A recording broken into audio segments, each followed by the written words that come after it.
All right, ladies and gentlemen, today the purpose is to give you a demonstration of what we, the SGLs, expect from you when you do a mission analysis and a decision brief.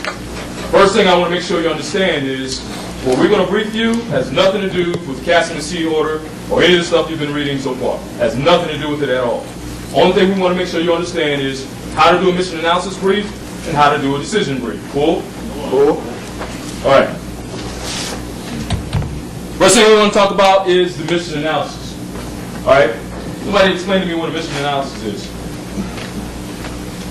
All right, Mr. Lim, thank you for volunteering. What is mission analysis? Basically, you're gathering facts from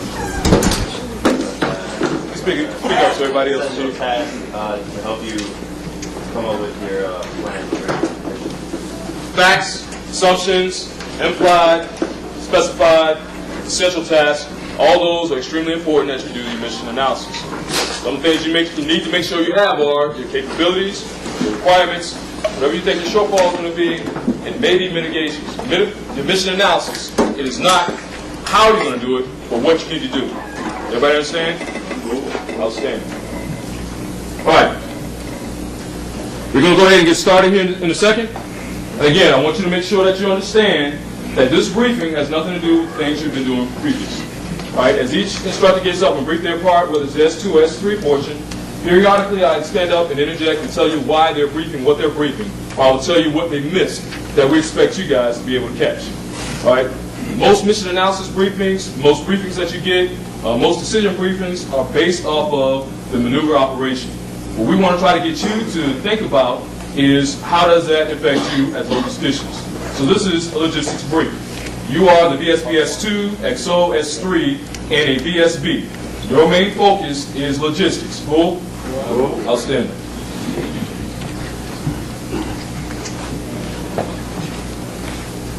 Good morning, ma'am.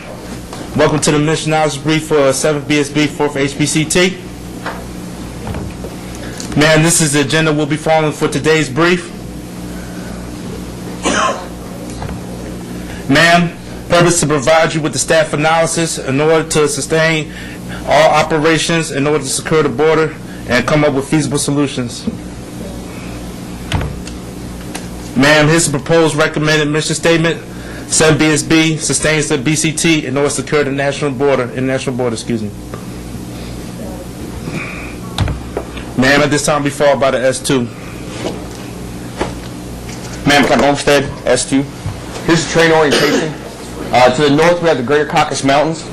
Out to our east, we have the Caspian Sea. Got the North Seeking arrow that's in the bottom right corner. We have the country of Ariana that's across the southern border. And then you have the Lesser Caucasus Mountains that are located off to the west. What you have also up here in the far corner is you have the Black Sea that's located up here. And right in between the Black Sea and the Caspian Sea, ma'am, you've got the Akura River. What that river does is it breaks down the division boundary. We have our division that will be operating over here first, and then you have 2nd Division that's operating to the south. With the river running through the middle of it right here, and the mountains on either side of it, what this does for us is it's made, or what it's done for the land, it's made everything into a big bowl. So any rain that we get, and on average, they're going to average about 4 inches of rain during the month that we're starting operations, all this rain is going to filter down. Obviously, the mountains don't absorb into the water, so it's going to push down.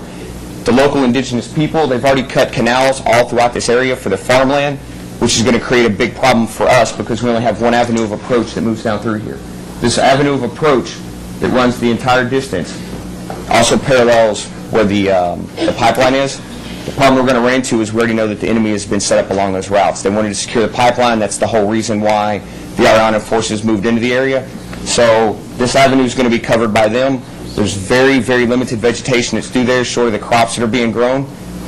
So as far as what the enemy can see, they're going to see our vehicles as we move through there. The bypass criteria for the maneuver forces as they move down is that platoon size are smaller that they're going to bypass. That could be up to 4 armored vehicles that any of our convoys could deal with. That's going to create a significant impact for us since we only have the 50 caliber machine guns and nothing else securing us. So all our people, as they move out of the wire, they need to understand what's going on as far as the logistics piece moving along this one singular route. And as I said before, with all the canals, if any of our vehicles move off of this area, they're going to start getting bogged down almost immediately. addition to that, in the morning time frame, with the mountains set up how they are, and with us being so close to sea level, you're going to have fog that rolls in sometime between 04 and noon, and until that fog burns off, our vehicles are going to have to condense down as far as their spacing goes. And if we catch an IED or something like that, because that's probably what they're going to be setting up alongside the road, we're going to take multiple vehicles in the kill zone. So we just need to make sure that all our people are aware of that, because they need to condense down the distance so they can see each other, but at the same time they need to be very aware of what's on the sides of the road. And as far as illumination goes, during the entire time we'll be operating here, it's going to continue to drop down. Once we actually kick off operations, we're going to be at approximately 0% illume. It's not going to really hinder us as far as NVG capability goes. We can still see. That's not an issue. The enemy has very, very limited NVG capability, but once the fog rolls in, not going to help out too much with the NVGs. So as far as the S2 analysis goes, the terrain is very unforgiving for us, and it's definitely in favor of the enemy. Any questions, ma'am? Ma'am, this is the terrain. This is the ACOA. I've already briefed. Okay, got it. And this is the weather, also already been covered. Got it. All right, now as far as the enemy situation goes, the only enemy that's operating within our area is the 3rd OSC. Here's what their enemy sit temp looks like, and we expect the maneuver to actually hit as soon as they cross over phase line Seahawk, which is the first phase line coming out of the TA. We expect the enemy to make contact, or the enemy to make contact with friendly forces almost immediately.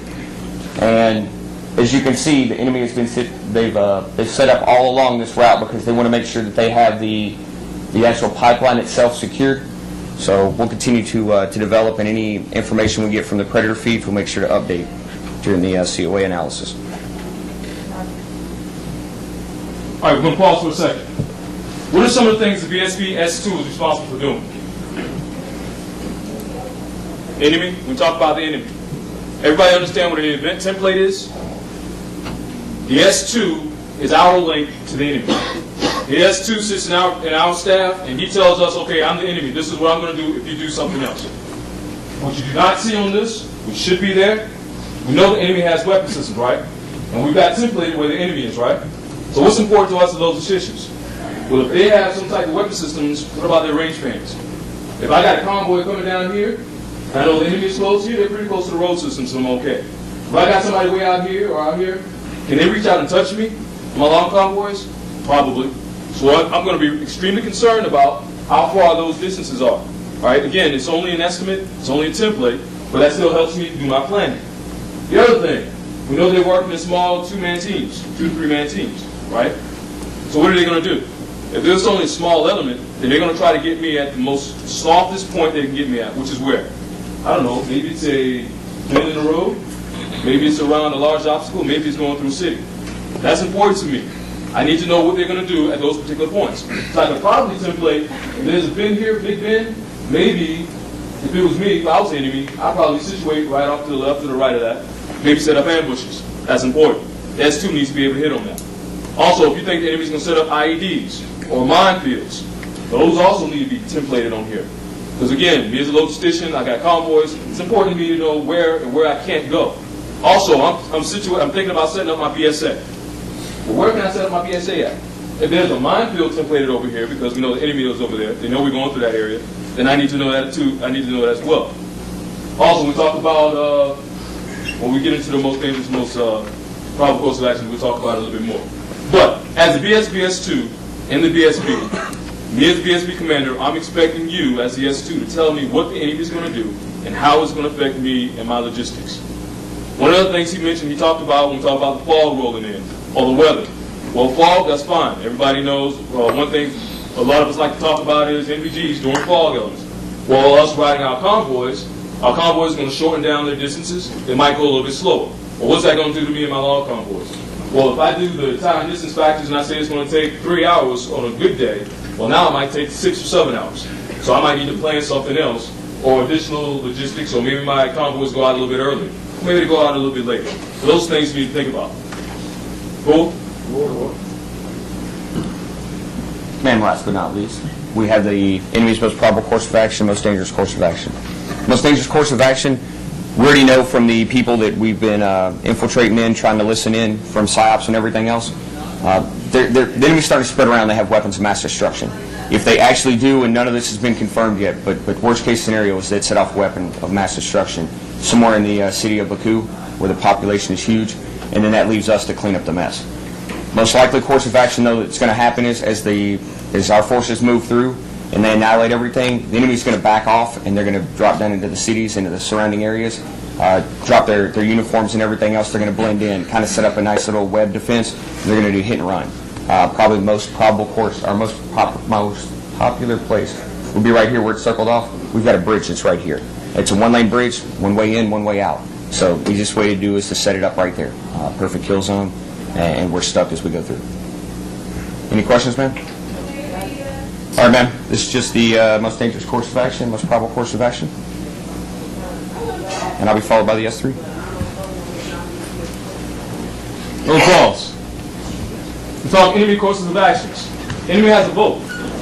If you had a most dangerous and most probable, what are those? Sound like assumptions, right? Well, maybe you need to mention these when you talk about your facts and assumptions, specified and implied tasks. If you assume that the most probable course of action is that they're going to employ a weapon of mass destruction, then what are you going to do to mitigate that fact? I don't know. Maybe you coordinate with UAVs to see if there's some stuff going on, or maybe you the recon element sees somebody down in chemical suits or whatever. But either way, you need to think about that when you go through your mission analysis. If it's the most dangerous or most probable, somewhere during your mission analysis, you need to touch on what those things are.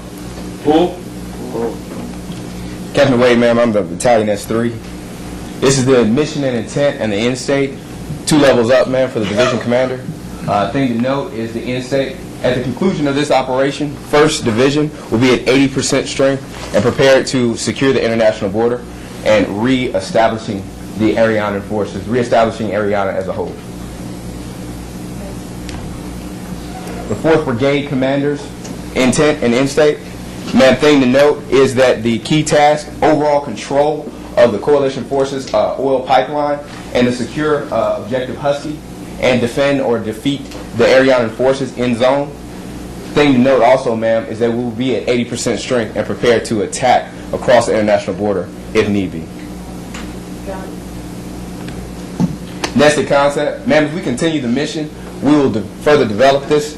But just to give you an idea of what the shaping operation or shaping effort to our right with the 1st of the 75th Ranger Regiment is doing, the decisive effort with the 4th Stryker Brigade Combat Team, and us as the supporting effort as the 4th Heavy Brigade Combat Team, our task and purpose. All right, ma'am, this is the overall nested concept or the overall concept of the division. 4th Heavy Brigade Combat Team will travel along its axis of advantage to objective Huskies, while 1st of the 75th Ranger Regiment, as a shaping effort, will travel to objective Dane, and 4th Stryker Brigade Combat Team will travel along to objective Boxer as the decisive effort. Man, these are the forces available. To note, ma'am, OPCON already are the FSCs to each maneuver battalion, and an additional assets that we do have within the Heavy Brigade Combat Team is an air defense artillery battery, OPCON to the BSTV, and also OPCON to the BSTV is the smoke and decontamination platoon with the BSTV, ma'am. We'll pause for a second. Mission and intent. As platoon leaders and captains, we're taught to do what with the mission? Maybe read it 2 or 3 times to whoever your audience is. Your platoon leader, you read it to your platoon. Your company commander, you read it to your company, right? Yes? All right, who are you briefing doing this brief? You're briefing your boss. You're briefing the BSP commander. You think he's already read the intent of his 2 levels higher, 1 level higher? So is it necessary for you to read to your battalion or to your BSP the mission and intent verbatim? Probably not. The only thing you're doing is bringing out key points. That's all you're required to do, unless he asks you for more. All right? We go to the forces available. What's important to me as BSP commander about these forces? Say again? Capabilities for 1. Attached and OPCON. Explain that to me. You need to know who's going to be attached, and you can consider them in your numbers when you're going to be supporting your element. OPCON, you're not going to be supporting them directly. You're going to get support directly from their unit. Does everybody understand what you just said? OPCON and attached. If they're attached to you, you're required for their training, administrative actions, and for their complete support. You need to add their numbers into your head count. OPCON means all you have is operational control over them. Their training, maintenance, and everything else is done by their head unit. Now, real world situation. If you've got a unit OPCON to you, are you not going to be concerned about their support? You probably will be. If I got somebody that's OPCON to me, even though they're just OPCON, I'm still going to make sure they're getting all the supplies and stuff they need. But by doctrine, I am not required to provide support to them. Do you understand what I'm getting at? All right? Man, these are capabilities of the Heavy Brigade Combat Team. One thing to note is, man, with the addition of the Air Defense Artillery Battery, we do now have 12 Avengers that are a part of our capabilities, man. Okay, got it. Ma'am, I'll be followed by the SPO. Good morning, ma'am. Major Custis, SPO. Please note central task there of providing and establishing a robust fleet in order to support the rapid advance of the HBCT. In order to support staging no later than H-2, we will resupply no later than H-4. Earlier is better. Additional push packages will be pre-positioned in each staging area to support logistics requirements just prior to LD. Robust fleet moves with the HBCT, reducing our log capability. We will coordinate backup support at the TAA with the Sustain Brigade. Urban areas will cause our convoys, our logistics convoys, to be reduced significantly. We expect substantial force protection risks near urban areas. We'll use additional gun trucks to mitigate this risk, although it will reduce our transportation support capability. Ma'am, if there's no question, I'll be followed by the SPO SNS.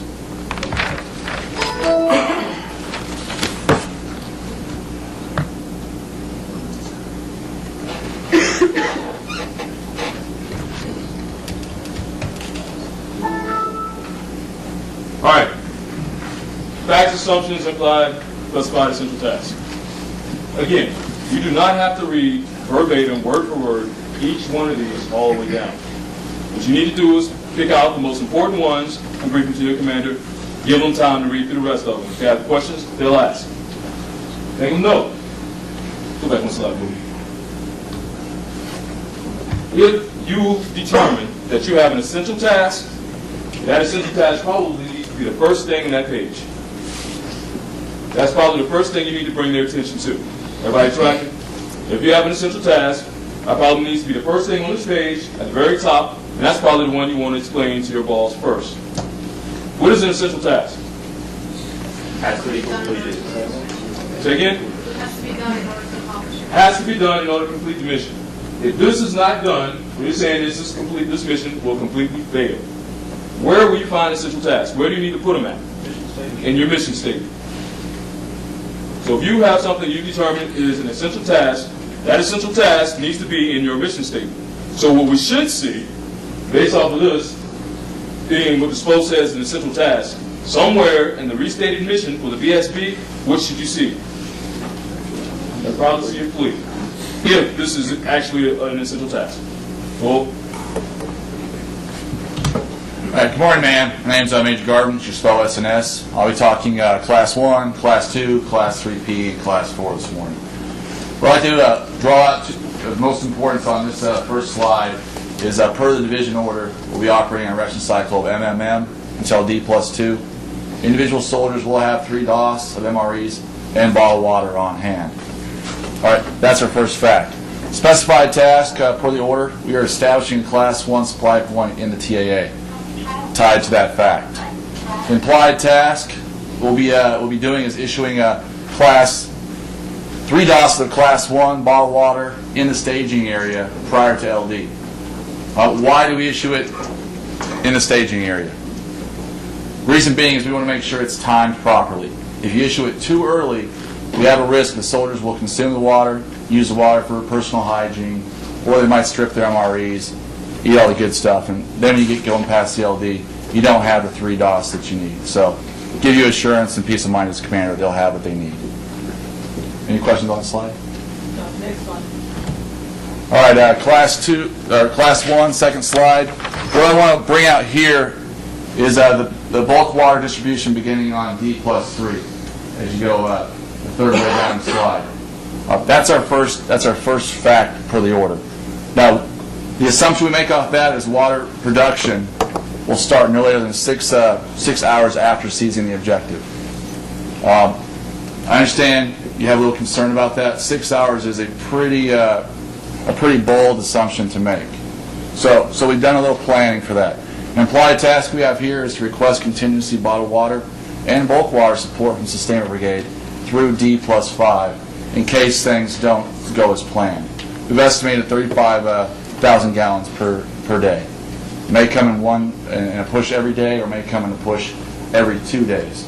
Talking to Sustainment Brigade, if it comes every 2 days, they will provide us additional bulk water storage as far as water bags on the ground to augment our distribution. Any questions on this slide now? No, All right, Class 2 and Class 3P. Critical to this slide here is the enemy having chemical munitions and the capability to deliver them to our formation. That's a key fact. We know, per the order, we will cross the LD in MOC level 2. That's specified. BCT will conduct an NBC decontamination operation. We make that assumption. Hope we don't have to, but if the enemy does feel threatened, we may have to do decon ops. So what we've done, as far as an implied task, we've requested from Sustainment Brigade to provide additional bulk water for decon operations and JS list emergency resupply, at least for 1 battalion within a 3-hour period. We've also stocked additional ASL with NBC items, supporting JS list exchanges forward with FSCs, and additional stockage with the distro company. Not just for NBC operations, if we have to do an exchange. The soldiers have things happen like exposure to POL products. I'm a maneuver guy, I tear a uniform, guess what? Now I have to exchange. So we're prepared for that as well. Any questions, ma'am? All right, next slide will cover Class 4. I want to lay out one series of facts, assumptions, and implied task. We know we'll encounter refugees and EPWs, military fact. Assumption we are making off our estimates is 250 to 400 EPWs will be encountered throughout the operation. Implied test that drives that is that we will request Class 4 throughput from the Sustainment Brigade at D+2 for the construction of a containment facility. Additionally, what we're looking into in this slide as well, but I won't talk the whole slide. The maneuver units will have their basic load. The FSCs will have an additional amount of Class 4 and some additional with the BSB distro company. However, that will not be enough to construct our defense on the objective. We'll still integrate throughput of Class 4 MCLs, which I've highlighted here. We've highlighted here as far as what's going to be throughputed and linked up with our FLE at our second for logistic space, so we can get it on the objective at the right place at the right time, rather than just having Sustainment Brigade screaming up there on their own, not linked in. Any questions, ma'am? I'll be followed by Spotrans. Pause here for a second. First of all, what is a fact?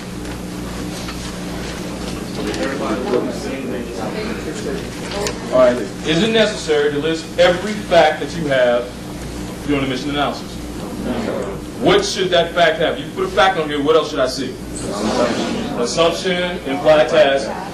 But if you put a fact up there without that, then what is that? How is that relevant to me? It's not.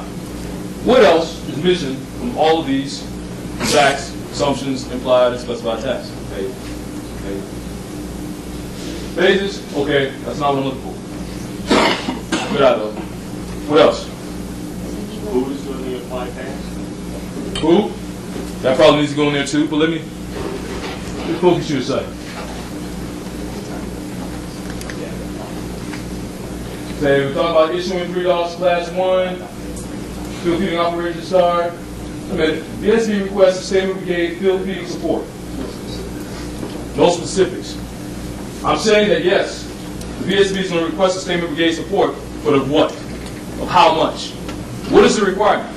Are there any requirements on any of these slides? The answer is no. Should there be requirements on these slides? Absolutely. How else are you going to say, well, I know I'm going to need additional support? I mean, if that was the case, I can go say, I want additional heads, so I'm gonna need additional heads. Yep, I'm gonna need additional class 1, so I'm gonna tell the same brigade I need class 1. But what do you need? How do you know what you need? Capabilities, requirements, shortfalls, excess mitigations. Everybody tracking? So what does that mean that we expect to see from your slides when you put them up here? Outstanding. Sir, could you, just for the sake of keeping the slide clean, could you keep the bullet you have and then speak that part? As long as Otherwise, your slide gets really busy. you said yes. All right, maybe somewhere you need to have the numbers. All right, based off our estimates, we know we're going to require X amount of class 1, so we're going to request capabilities from sustainment brigade of X amount. All right, but that process needs to happen. Everybody tracking? And if your commander wants to see it, you need to have it available. Everybody understand? Maybe not on here. Maybe it's a backup slide, a handout. Maybe it's on your same matrix. All track.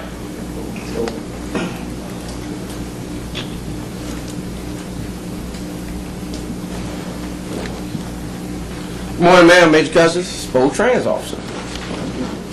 Ma'am, the key fact I want to draw your attention to is the roads we're dealing with are of inferior quality. We can assume we'll have to reduce our convoy speeds significantly. This implies we need to plan for increased delivery times by SPing sooner from our location in order to get the right support at the right place at the right time. We also have no organic HAT assets. Assumption is we need to anticipate HAT support in order to recover and or evacuate vehicles out of the AO throughout the operation. Implied task, we have to coordinate with the Sustain Brigade to attach HAT support, no later than D-1. Based on our bypass criteria, we will pass some units that target our log convoys. Implied task, we will have to ensure we have adequate security for our convoys. There are no other questions, ma'am. I'll be followed by, that's 3.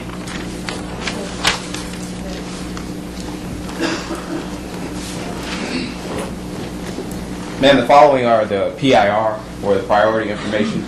Ma'am, if you notice the HBCT commanders, his PIR requirements are to the left and yours are to the right. Thing to note, ma'am, is a change in posture, NBC posture of the enemy on the forces. Ma'am, the reason that's significant to us is because that would require us to actually use bulk water and our bulk water assets, our hippos, or any other assets that we have. Any questions, ma'am? No, next slide. FFIR, and ma'am, the HBC commanders, of course, are aligned also on this slide. Just to let you know, they're saying loss of Q36, Q37, as well as we are saying loss of a major platform, evacuation platform. The only reason that's very significant to us is because if we lose any of our tracked ambulances or if we lose any of those assets, we lose a critical piece of sustainment. And in that case, we have to look to our higher headquarters or sustainment brigade in the area to actually fulfill that requirement. And the EEFIs, man.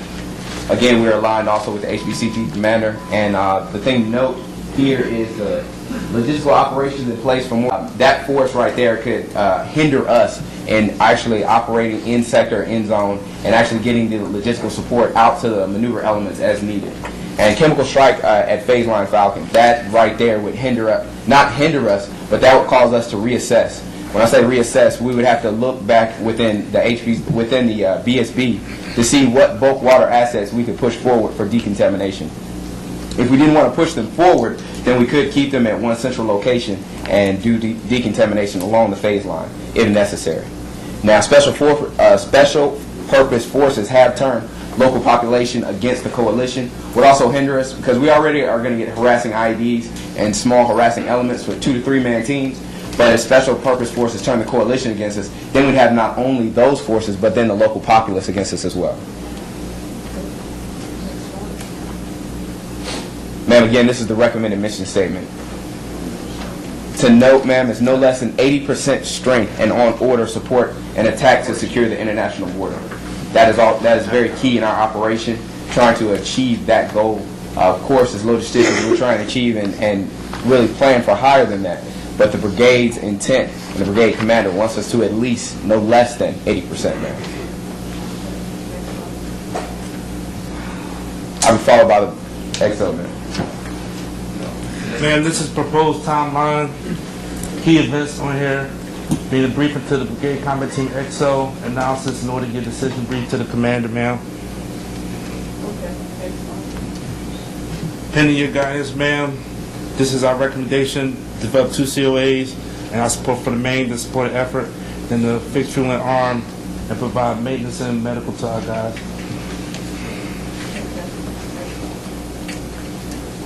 That concludes my brief, ma'am. All right, let's talk about CCIRs. What are CCIRs? Sir, CCIRs, what are they? Commander's Critical Information Requirements. If you've got a CCIR, is that important? Yes. Is that something you need to think about when you're looking at your facts and assumptions? Yes. So maybe these ought to be tied to those facts and assumptions in some manner, right? So if I see these, some of these may or may not be mentioned, or should be mentioned, when you talk about your facts and assumptions and apply to specified tasks. Yes? Outstanding. Operational risks. Risks that you find going out through the operation. Again, you are the BSP. If you mention these should be related to how they affect you. How does this affect us as the BSP? Because they're bypassing major population areas. Our lock packs should be going near those areas, although we're not going through. So if we increase the amount of enemy that they bypass from instead of just small platoons to the entire populace, that increases our risk factor. Absolutely. What else may we encounter? Farmland? We're going to set up our BSA. On a farm, maybe? So if we turn the local population against us, and we set up BSAs in their farmland, how do you think that's going to affect us? You think they're going to let us sit there? You think they're going to go and tell their buddies about us being in the area and then come out and get us? That's important to us. Also, are we passing by any cities? Maybe. And if this occurs, and you're passing by a city, that's a prime place to get targeted, right? Just things you need to think about. All right. That was mission analysis. The other thing, before I go on, mission statements. What is this? On order. On order. Will you find be prepared to missions in your mission statement? Will you? Yes. Should you? No. Say again? Yes. Said will you? Yes. Should you? No. Outstanding. Be prepared to missions should not be inside of the mission statement. On order missions go inside the mission statement. Cool.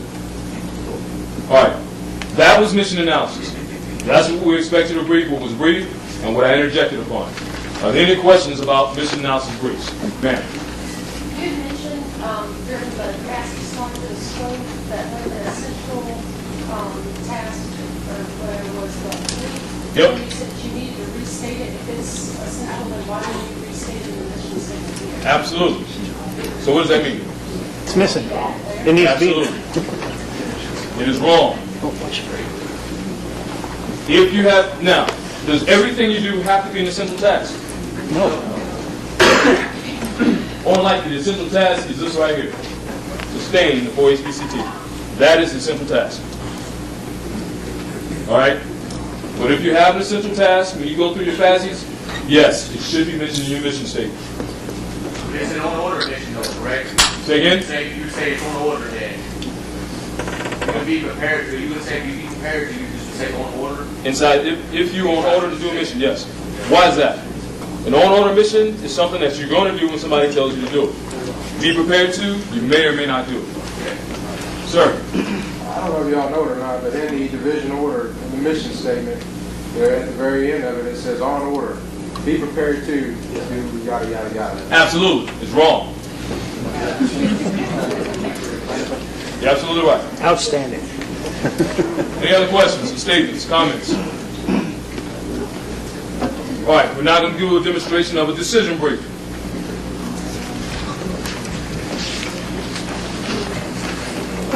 Morning, ma'am. Well, decision brief for 7BSB for HBCT. Ma'am, purpose being to get your approval for our COA. This agenda will follow this morning, ma'am. I'll be followed by the S3. Ma'am, higher headquarters intent and in-state, there's no change, ma'am.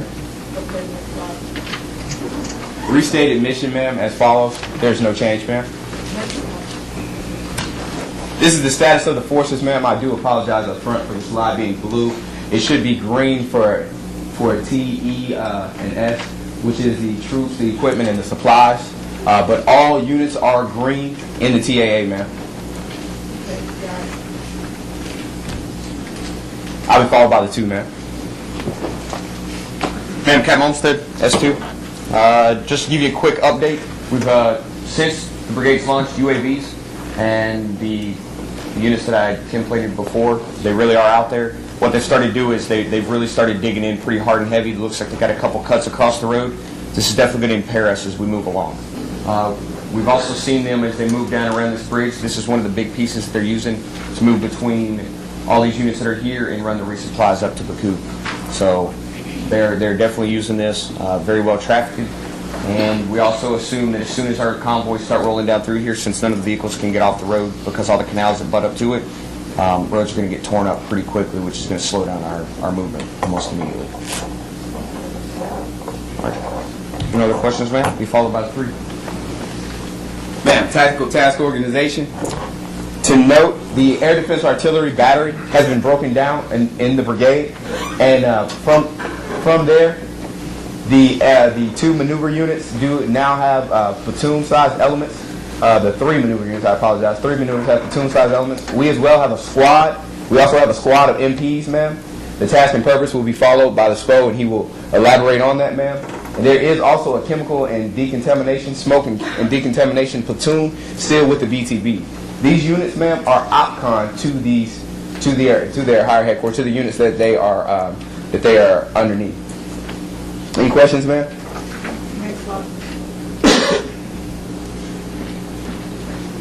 Go back 2 slides. All right. From what I said about the S2, what should we see on here?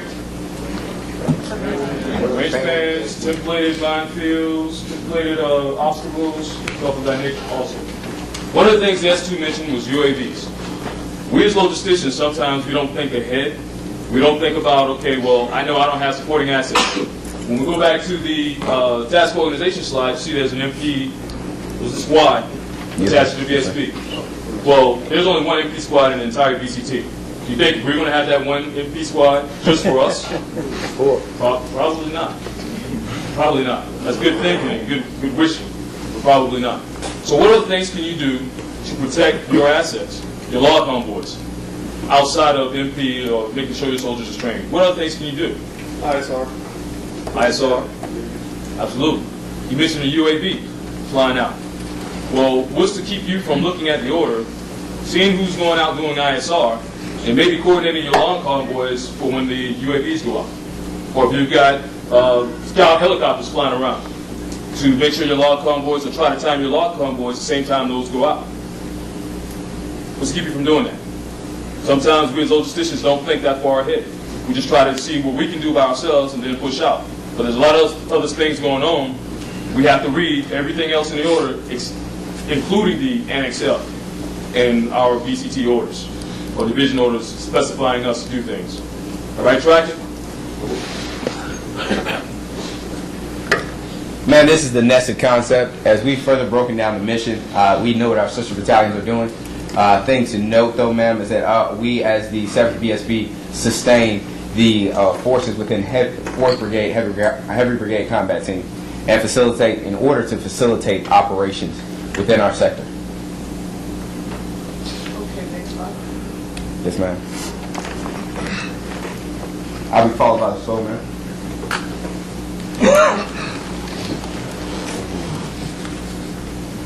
Ma'am, let me address some critical planning assumptions. The need for HET support throughout Phase 2 and at least the first days of Phase 3 in order to meet the end state of 80% combat power on the objective. Now, producing bulk water in Phase 2 will have substantial impact on our transportation requirements for bottled water, reducing our organic transportation capability. Carrying minimum Class 4 will free some transportation assets for use with other commodities and gun trucks. As noted earlier, we anticipate a requirement for J-list, exchange, and decon support with no more than 3-hour lead time.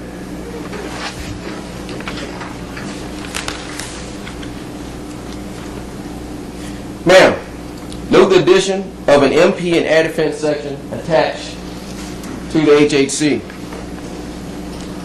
and a squad of hets working out of our maintenance company. Attachment is planned for H-16. Although we've got the hets, we'll have to provide security for them. The hets task and purpose: move disabled tracked vehicles that are repairable within the HBCT forward to a collection point within the fleet, then forward to the objective in phase 3. The purpose: quickly move down vehicles to a maintenance collection point in order to generate combat power for the attack and follow-on mission. The MPs, task and purpose: provide security for the HETs until the brigade is consolidated on the objective, then shift to EPW security. The purpose: initially allow freedom of action for the HET platoon, then assume EPW security in order to release BSB soldiers to rearm, refit, and refuel the brigade. ADA, initially air defense, then relieving MPs of HET security mission to allow the MPs to shift to EPW operations. I'll be followed by the S3. Let's talk about the heads for a minute. Where are the heads coming from? Sustainment Brigade. Why is that? We don't have any. Why would we put them in a maintenance company as opposed to the distribution company? Recovery? The maintenance instead of the distribution, right? Yes. Okay, where should you put them at? Pop company transfer. Why? Is you got the 88 mics, the more professional operators of that piece of equipment. Yes, you do need maintenance to help coordinate, but anyways, when it comes to loading that track onto the head system, the 88 mics can do it all by themselves. Basically. Are they OPCON or attached? OPCON. Here's what I'm getting at. First of all, you can put them wherever you want to. Really. Wherever you feel is the best place to put these guys is where you can put them. You can decide where he wants to put this element. The best support the entire unit. That's first. Second, if I put them there, are you requesting drivers for the heads? Right. Do you have the maintenance capability to provide for these heads? No. So if they're OPCON to you, maybe that's what you prefer.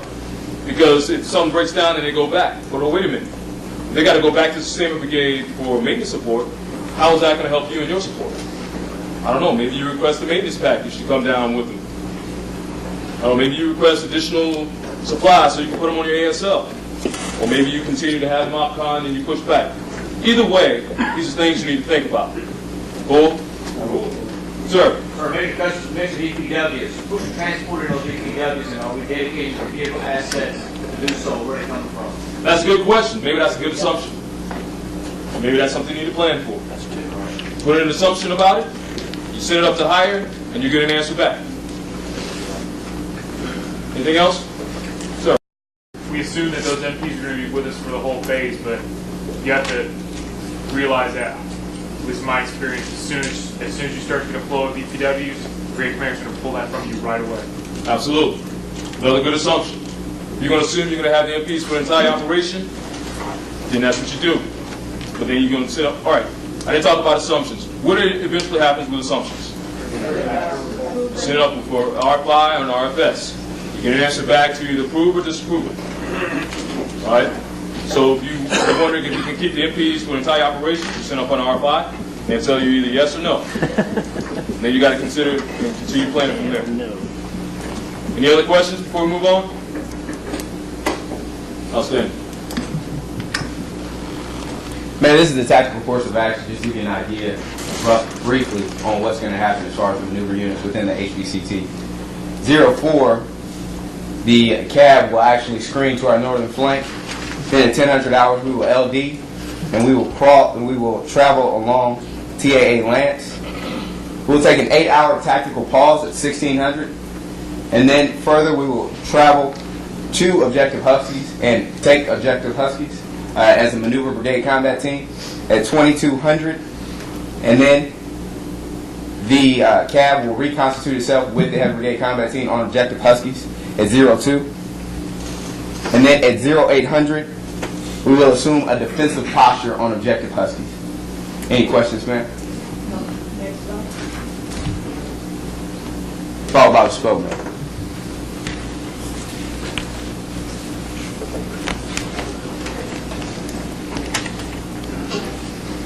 Ma'am, the initial set, BSB and 4th HBCT at TAA Bill.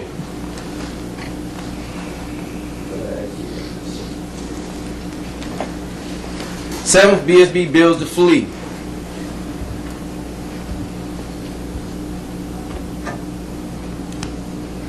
Fleet trails maneuver forces and occupies Fleb 1 vicinity phase line Falcon.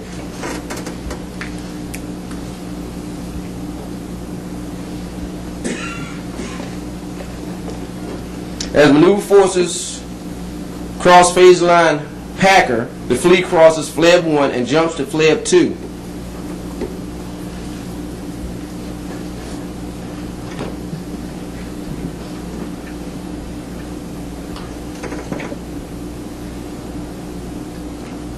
On seizure of Objective Husky, Fleb 2 assumes the sole support of the brigade, while the BSB minus jumps from TAA Bill to Husky. Once the BSB minus is set on Husky, it assumes support, while Fleb 2 closes and the fleet joins on Husky.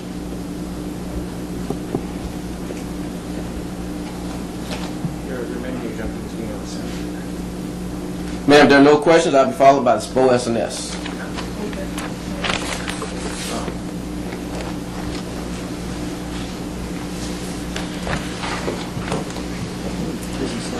All right, ma'am, what I want to do first is orientate you to this slide. As you go to the left of this slide breaks down our commodities. Moving to the right will give us a common operating picture that shows where my fleet will be operating before logistics phases 1 and 2. Some critical events, drawing our siege matrix as well. So RFIs, RFSs, which have all been approved up to this point. And next, key facts and assumptions that we've gone into in considering this operation. Okay, first off, we know at the start of this operation we'll be full up on Class 1 and Class 4 basic loads. And Class 2 and Class 3P will be at approximately 90%. The fleet will depart with 1 DOS, Class 1 MREs, and bottled water. Also, all the bulk water assets will be filled up as well due to having a supply point at the staging area prior to the units departing. We'll also have MVC items for exchange purposes and limited Class 4. I said before, not enough for our BCT defense, which is why we'll have the throughput of the MCLs that we've discussed down here as far as an applied task to coordinate with the standard brigade. Shows our first floor logistics space where the fleet will conduct operations, conducting Class 1 resupply. MREs and water pushing to the FSC at FLB2 as well. And once the fleet moves on to the objective, they will establish our bulk water production and distribution point, which the reason I bring that up again is if things don't go as planned, we'll have to operate off the contingency stockage from Sustainment Brigade for that 35,000 gallons a day of bottled water and bulk water. What we've also done too to try to set the stage for success from the transition from bottled water to bulk is integrated a preventive med NCO with the fleet. So as soon as they get on the ground, we'll test that water and see if we're going to be on track or not on track. We also expect to receive standard brigade pushes of Class 4, like I said before. That again will be integrated with the fleet, making sure it goes to the right location on the objectives. So we don't have flatbeds or systems running around lost on the objective. So we get there quickly. So we only have limited supplies with the maneuver elements as far as just the basic load to get started.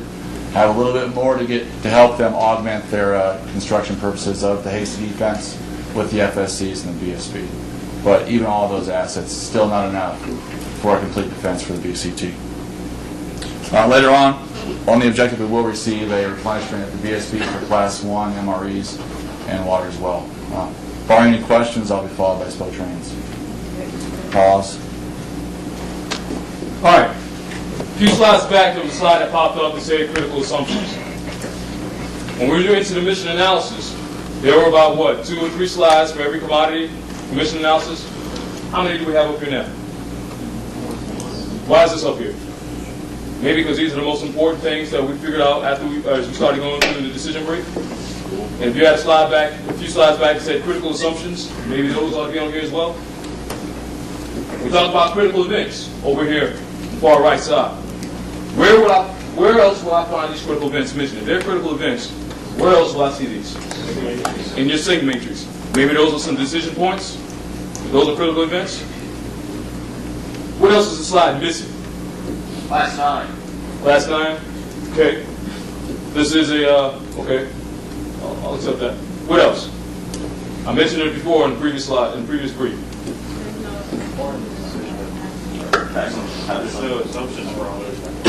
Let's see, we got water. $3, $1 at the FSC, $1 at the BSP. What's the requirement? We don't know, there's no number of gallons. Absolutely. How many gallons? How many bottles? How many pallets? None of that information is on here. All right. Do I expect that to be on yours when you do your briefing? Absolutely. Look at this one. Is that right? No. Why? Say again? Fact is not an implied task. It's either a fact or an implied task. Everybody tracking? Any other questions before we move on? Would Class 5 be a totally different waiting period? Yeah, we're talking 5, we're talking ammo. Would it be a totally different research, what we're saying? Based off of we're in a key operation here, we're not going to worry about ammo? I'm just No, curious all how this- right, here's how it works. When we're on one particular block of instruction, when you talk mission analysis and decision brief, we're only talking about for that particular block of instruction, i.e., right now you're doing transportation and general supplies. So what we expect on your briefing is only focus in on transportation and general supplies. All right, when we get to field services, when you do your mission analysis and decision briefs, the only thing we're concerned about with that mission analysis and decision brief is field services. We all tracking? Okay. Also note that you guys will do a consolidated concept of support just prior to TLE. So that's when you want to save all your stuff now and then package it all together prior to going to TLE for that consolidated concept of support. So don't throw away any of your products. Ma'am, Major Custis, Boto. I would like for you to note that the request for HAT support from the Sustained Brigade was approved. They are scheduled to be attached on D-5. It is critical we receive these no later than D-5 to ensure they are fully integrated into the BSB. We will attach 5 PLS systems to the fires FSC to transport additional ammo for prep fires.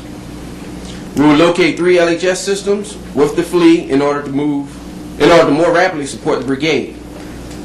Critical events. In addition to the HAT support, another critical timing event is Class 4 MCL push at H+31 for the defense. The priority of forward movement is Class 3 bulk, 5, 4, 7, and personnel. And if there are no other questions, ma'am, I'll be followed by the SPO. Ma'am, here I am, the SPO. I'd like to review some pros and cons of our course of action. Our major advantage is responsiveness provided by the robust fleet. We also gain additional organic transportation capability by relying on core throughput of Class 4 onto the objective. 2 significant disadvantages of this course of action are the reduced log capability as the fleet moves from FLEB 1 to FLEB 2, and anticipated risk to logistical vehicles from SAPA and other state-behind forces of the enemy. Ma'am, if there are no questions, I'll be followed by the XO.